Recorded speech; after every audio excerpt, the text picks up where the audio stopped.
আজকে অ্যাপিলেট ডিভিশনে এটিএম আজহার সাহেবের মামলায় এটিএম আজহার সাহেবের পক্ষে তার নিয়োজিত লয়াররা তাদের পক্ষে সাবমিশন রেখেছেন।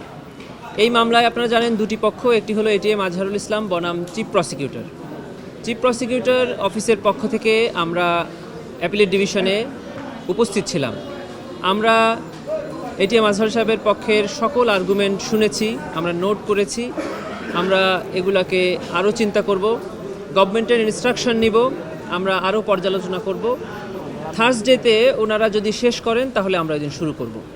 ওনারা বেসিকলি তিনটা পয়েন্টের উপরেই আর্গুমেন্ট করেছেন। একটি হলো কাস্টমারি ইন্টারন্যাশনাল ল অ্যাপ্লিকেবল হবে কি না। এ ব্যাপারে আমরা ইতোপূর্বেই বলে দিয়েছি যে কাস্টমারি ইন্টারন্যাশনাল ল অ্যাপ্লিকেবল হওয়ার ব্যাপারে প্রসিকিউশনের কোনো দ্বিমত নেই, কারণ government already international crimes tribunal amendment act টানা সপ্তমবারের মতো বেস্ট টিস্যু পেপার ব্র্যান্ড হিসেবে স্বীকৃতি পেয়েছে বসুন্ধরা টিস্যু। 2024 যেটা করেছে তাতে ওয়াইড স্প্রেড অ্যান্ড সিস্টেমেটিক শব্দটা ইনসার্ট করে এবং রোম স্ট্যাটিউটের ডেফিনেশন অফ ক্রাইমসটাকে ইনসার্ট করে ইন্টারন্যাশনাল স্ট্যান্ডার্ড বজায় রেখেছে। অন্য আরেকটি বিষয় ওনারা বলেছেন, সেটা হলো ম্যালাফাইডি, যে প্রসিকিউশনটা করা হয়েছিল এটিএম আজহার সাহেবের মামলার ক্ষেত্রে, দ্যাট ওয়াজ ম্যালাফাইডি। সে ব্যাপারে ওনারা যেটা বলেছেন, আমরা স্ট্র্যাটেজিক্যালি এবং আরও একটু দেখে শুনে তারপরে আমরা বৃহস্পতিবার ডিসিশন নেব যে আমরা এই ব্যাপারে কী আর্গুমেন্ট থাকবে।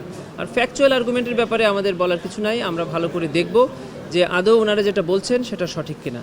এরপরে আমরা বিবেচনা করে বৃহস্পতিবার আমাদের সাবমিশন আমরা রাখব।